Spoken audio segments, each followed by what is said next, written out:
We're going to be talking today on this Hormone Genius podcast about the state of women's healthcare. And I'm excited to talk about this. Jamie and I, are both passionate about women's health, but really passionate about what women know about their bodies and women's health and what they're not told, and how we can get to a better place in women's healthcare where women are really empowered to be proactive about their own health. So just to set this up a little bit, Jamie, we're going to talk today about the state of women's healthcare. And of course, why is this important? Well, half of the world's population are women. So this is an important topic for all of us to be talking about. And I just want to quote just from one study. So when we talk about women, are they really satisfied with women's healthcare? And I don't know if a lot of us actually even think about this. So I was digging into a little bit of research about women and what they think about their healthcare. So in one study, this is a Commonwealth Fund study, they found that women in the United States report the least positive experiences among 11 countries that were studied. And they found that women in the United States had the greatest burden of chronic illness, higher rates of skipping healthcare because of cost, difficulty in affording healthcare, and that they were the least satisfied with their care out of, again, 11 countries. So what is it about the United States, the state of women's healthcare, and how can we really figure out to get, how to get to a better place in women's health? And what are those underlying, factors that are involved there? So Jamie, I'm going to ask you a question. How do you feel about the state of women's healthcare in the United States? Yeah. Well, what I think about when I think about women's healthcare just in general, and when I think about how most people would answer this question, what is women's healthcare?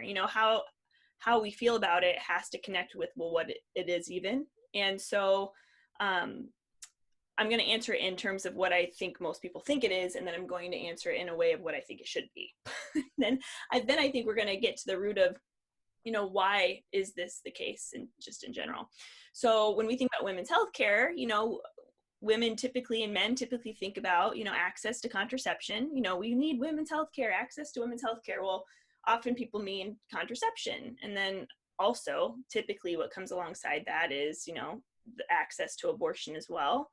And so I'm always very confused about why that has become connected for us in terms of women's healthcare. And so for me, women's healthcare is getting to the root cause of a disparity or of a disease of some kind. What's causing a malfunction or a dysfunction in our physical female body. Women's healthcare should be specifically geared toward the woman. Our body is different than a man's body. So the care to a woman's body would be specifically women's healthcare as opposed to like men's healthcare. But for women, I don't see how it's healthy to alter or suppress, our feminine functions and call that women's healthcare. So I don't know what you think about that. That's what I think about that. I think to answer that question, like it's, what is it? What do people think about it as being, and what is it actually? Right. No, and I can remember my daughter who's in college now, in high school for her senior kind of research project. She went and actually asked the question to high school girls. And it was fascinating to hear their questions about what they thought women's healthcare is. And, this was an all-girls Catholic high school. And many of the girls answered that it was about, family planning or contraception. But other girls answered, like they didn't really know, like they had no concept of what women's healthcare is. They kind of thought it was something where, they knew you go to an OBGYN, but they're not really sure about what that really means. There was a really lack of understanding of what women's healthcare is from seniors in high school. And that just really made me think about the fact that women particularly do not seem to know kind of their bodies to begin with. And, Jamie and I were both passionate about this understanding of the woman's cycle at this very foundational level, and that women really don't get access to that information early on. And we give women access to possibly sex education in school, but that we really don't get this really kind of beautiful foundation about the fertility system and how it works. Why is that important in women's healthcare? Well, when you come into an OBGYN and you're trying to tell them that your periods are off, or your periods are painful, or you have super bad PMS. If you don't have a basic understanding of your body, you don't even know what's going on in your own body. Now, doctors who are trained in medical school, the way it is now, they don't actually get a good education in women's bodies. Why is that? And it's because, since the 1950s, 1960s, we've started to use the birth control pill for everything in women's health. And so this is kind of the place that we're at. You're right. It's kind of a reductionist view of the woman's body. She procreates, we know that. And what do we do about that? And so when you go into the doctor, they look at you as, okay, you can have a baby. Do you want to have a baby? Do you not want to have a baby? That's all I really care about at this moment. And what birth control do you need? And I think women are starting to really wake up to that idea that they are so much more than just their ability to procreate or not procreate. And we love procreation. Women's gift in that is amazing. But at the same time, in women's health, we are so much more than that. And women desire really finding that root cause of disease. So, Jamie, do you have a personal experience or maybe know of somebody who went to an OBGYN looking for answers about their health and a particular women's health issue, but really just didn't get the answer and didn't get a treatment that's, really satisfied them? Absolutely. I think mostly when I think about the women we're meeting in regards to their infertility struggles, the word infertility is a little bit of a trigger word for me because infertility is really the symptom of an underlying condition. And so what aggravates me so much, it makes me so angry for the women and couples who are on this journey trying to figure out like, why is it so difficult to get pregnant, is when they don't ever leave knowing what's causing the infertility. And so a large number of women come to us with unexplained infertility, which it seems almost like that's the diagnosis, but really that's just the symptom of something underlying. So for instance, for those of you who are listening and you're like, what do you mean though? Like I do struggle with infertility. And that is like the struggle and the issue. What I mean is that something is causing that infertility, most likely something that's either diagnosed or undiagnosed. So like Teresa, for instance, is trained, and I'll let her talk a little bit more about this, to get to the root cause of what's causing that infertility. So, women and couples are spending thousands of dollars, so much time trying to achieve pregnancy through assisted reproductive technologies like IVF or IUI, when in reality, if we spend that time getting to the root of what's causing that infertility, we expedite their process, we help heal their body, and hopefully when they want more children, they can more easily because they know the why behind that struggle with infertility. So that's the really like the first one that comes to mind, and the really big one that comes to mind when I think about kind of what healthcare is and how it should be, in a sense, adjusted in regards to how we serve women. And so we get a number of women that come to us just praying and hoping for a child. And I just met with a client the other day, and I could just tell how relieved she was that we're listening to her, that we're walking through every single day what she sees in her cycle, literally from the day one of her period until the day before her next period. We go into as much detail as she wants every single day. In terms of what she's seeing, like as biological signs of fertility or infertility, which we'll get into that later too. But our body tells us when we're fertile and infertile. Our body changes and adjusts based on the hormone levels. And so I could just tell she felt so awesome. And even after our appointment, she sent me an email. Thank you. Thank you. Thank you. My husband and I have been trying to get pregnant for 5 years. And you're literally like, we've found out more in a meeting with you than we have in 5 years. And it's just taking that time. Right. I mean, that's so amazing, because what you're offering, I mean, you're not a doctor or a medical provider, but you're offering women the experience of knowing their body. Mm-hmm. And I've had so many stories like this that you're talking about, Jamie, with infertility, and I am a healthcare provider. So as a women's health nurse practitioner that works with infertility clients, I mean, I see day in and day out the struggle that they feel like they've been denied answers. Mm-hmm. And the foundational step to women understanding their infertility is them knowing their body. I can remember this particular young woman that came to me, and she was seeing a doctor that was trained in vitro fertilization. So she had already gotten a workup through them. And I asked her about her understanding of her cycle and when she can get pregnant. And I said, what direction did your endocrinologist, your IVF doctor give you about when you should try to get pregnant? And she said, and she didn't say, she pulled out a piece of paper, showed it to me and said, here's what she told me, which days to have intercourse on. And she had a calendar, a very basic calendar, and every other day had an X on it. The entire month, every other day had an X on it. And I'm like, holy Moses, because this IVF doctor, I mean, she's the most well-known IVF doctor in all of probably the state of Nebraska. And her direction for how that couple could get pregnant was to tell her to have sex every other day of the month. And I'm thinking to myself, why wouldn't you? Why wouldn't you just educate that woman about her body? Because of course, if you know anything about fertility, you know you absolutely have to have this thing called cervical mucus to help the sperm stay alive to get to the egg. And if a woman could just observe that on a daily basis, which is what you teach women, you know, then we would have a lot better success in helping them get pregnant. And we've seen that. And we've seen couples that have struggled with infertility for years. And the first thing we do, of course, is always have them learn how to chart their cycles. And that's so important, of course, for understanding when you can get pregnant.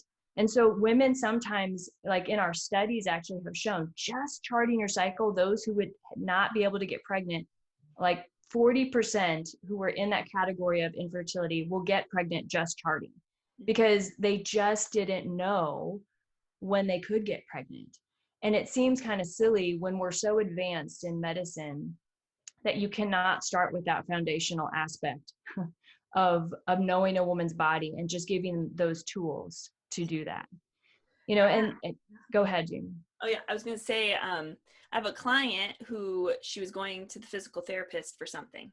And so after the physical therapy appointment, she came and had the appointment with me, and she was talking about how this physical therapist was explaining to her how many years that her and her husband have been trying to get pregnant.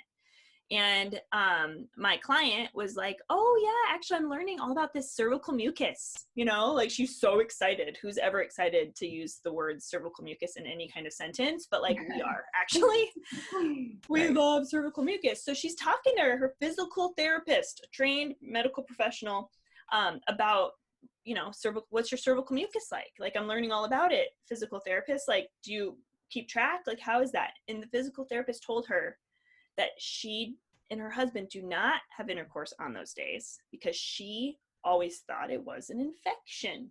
Wow. So in a sense, they're inadvertently avoiding any chance that they could actually achieve. And like, how is it that medical professionals, trained professionals, health professionals are not getting this information for their own sake and for their own family? And I think a huge reason of it is because quote unquote healthcare is taking a pill. We don't have that exposure to our cycle. We don't have that experience with our true cycle, our phantom cycle, yes, with a pill, but not our true cycle. So Teresa, like in your experience as a nurse practitioner, what percentage of women come to you like who are on the pill, decide to get off the pill simply so that they can just understand what their cycle is telling them?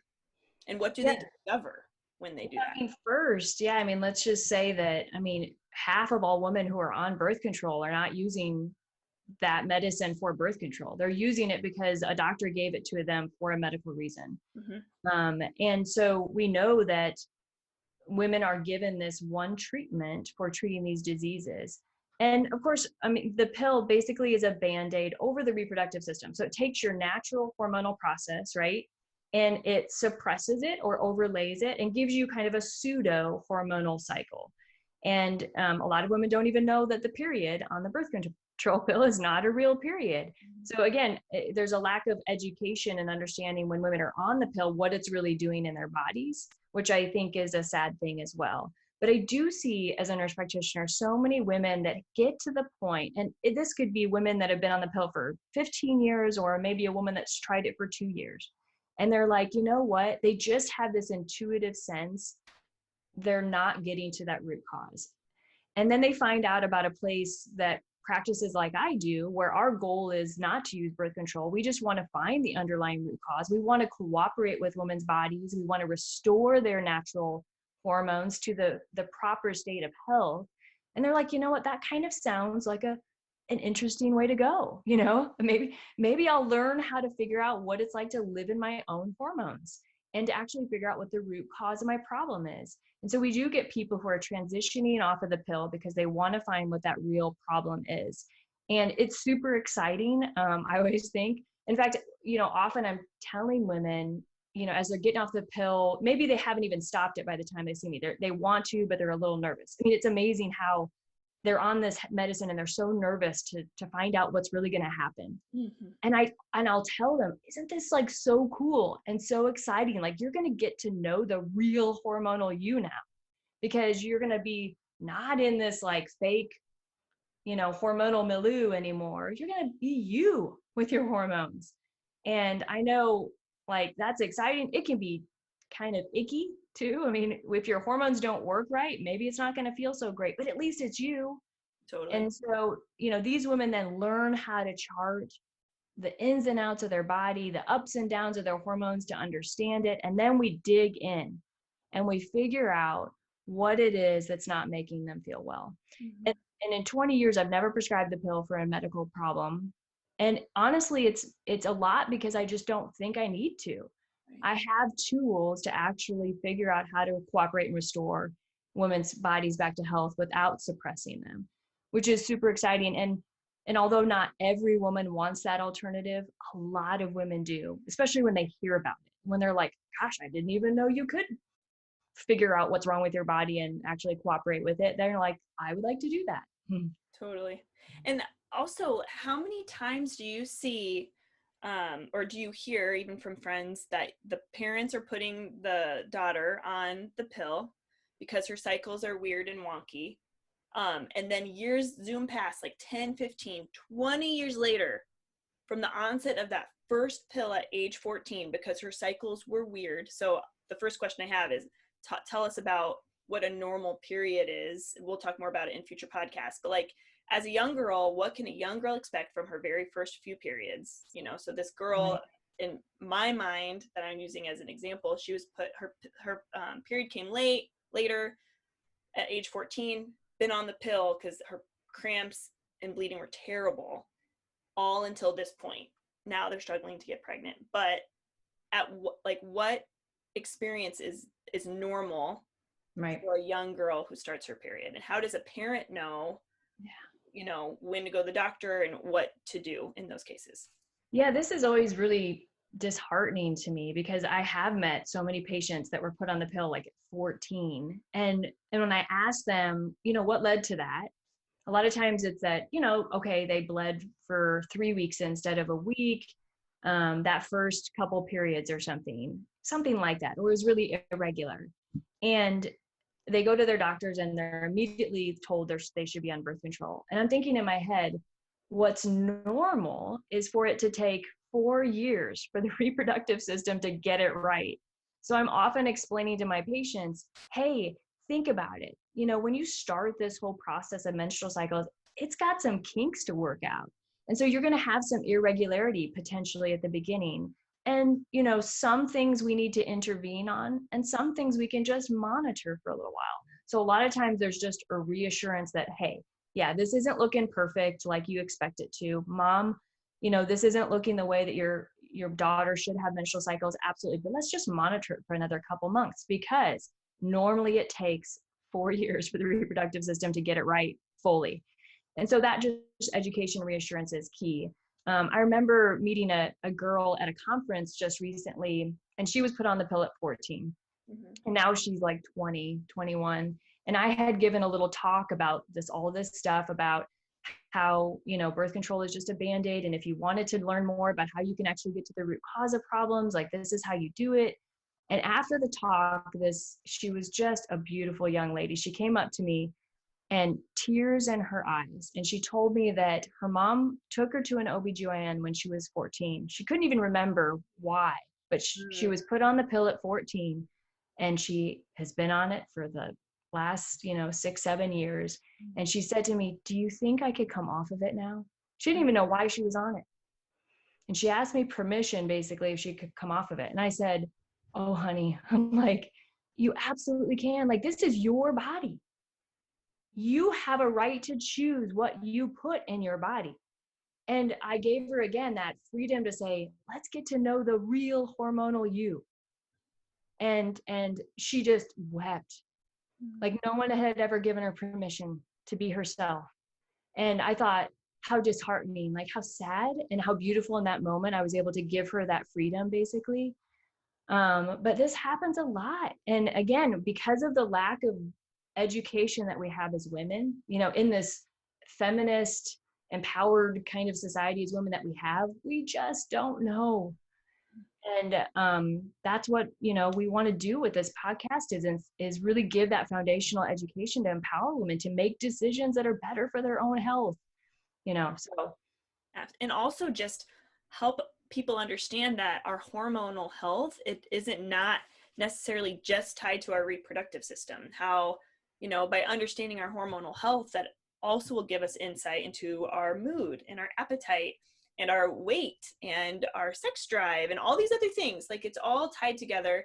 And so that's also something I love about what we're doing here, Teresa, is this idea of being a genius of your own hormones, by understanding that, like, we don't need to alter our hormones, because when we alter our hormones synthetically, when we alter who we were made to be, in a sense, we're altering all the other systems that hormones are affected by, which is basically, like, newsflash, every system in the body.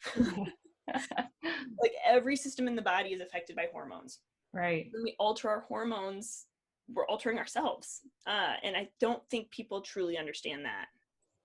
No, they don't. And I know, you and I have both read Jolene Brighton, the book Beyond the Pill, which it's a great book for understanding how the pill affects every system in our bodies. We often think it just affects our ovaries, and it doesn't. And our hormones are connected to everything in our bodies. I always say it's a symphony of the whole body. If one part of it's not working right, it's going to throw the other people off. So everyone deserves access to this type of healthcare. So, Jamie and I both work in this area of fertility care. I'm trained in something called technology, which is a science that's designed to, again, get to the root cause of women's health issues. And Jamie's actually trained in the foundational aspect of this charting system called the Creighton model system, which is really uniquely tied to technology and to offering this alternative in women's health that gives women the ability to solve these underlying root causes. And we'll probably do a future episode that really delves into technology and how it works. But this, I think we both can agree that this is one answer to the state of women's healthcare is technology, and this approach of restorative women's health or holistic women's health, knowing that the body is not just, reduced to just one thing, our fertility. And we believe that women should have access to this. So, ending kind of this podcast, we want to have always a call to action, basically, to all of our listeners. And I think really the call to action for women, even though it's kind of the beginning point, not necessarily the end point, is that foundation in knowing your body. Like, again, you don't know what you don't know until you know it. And so many women that we meet, like, they're just floored by the fact that they didn't know anything about cervical mucus. They didn't know how their symptoms connected to their cycles. So our call to action for this is really in order to empower yourself in women's healthcare, first learn about your body, and to find a fertility charting teacher that you can help you do that. There's so much information. Again, we've got so many beautiful systems of natural fertility charting. And so what do you think, Jamie, in terms of that call to action? How would you feel about that? Totally. I love that. And gals, ladies, women, whatever age you find yourself in right now, it's not too late. It's not too late. Don't think, oh my gosh, I'm 37. It's not too late, because this information is going to be vital for you as you reach your menopause years. And then, mothers of 18-year-olds, don't be too nervous or afraid to offer this as a suggestion for them too. And really, I think sometimes people may be thrown off by this concept or this thought behind it's like a religious thing. While like I love that it interconnects for me both spiritually and biologically, and it all works together holistically in my mind, if it works better for you, like as a mother listening to this, or as a friend of somebody who really could use this in their life, like use the language, it's a vital sign of health. This is a vital sign of health, and you deserve good health care. And this is one of those ways that we can get to that for you, whoever you may be speaking to, or if you're thinking about you yourself receiving health care that truly serves the whole woman. Absolutely. Healthcare that all women deserve. And so we will put some information in the comments of our podcast, or if you're watching this on YouTube, we'll put some information about access to different methods of charting your cycles. And we'll give you more information and tools to be able to take that call to action. But thanks, Jamie, for joining me today and talking about the state of women's healthcare. We really hope you enjoyed it, and we hope you'll enjoy to join us in our future podcasts going forward.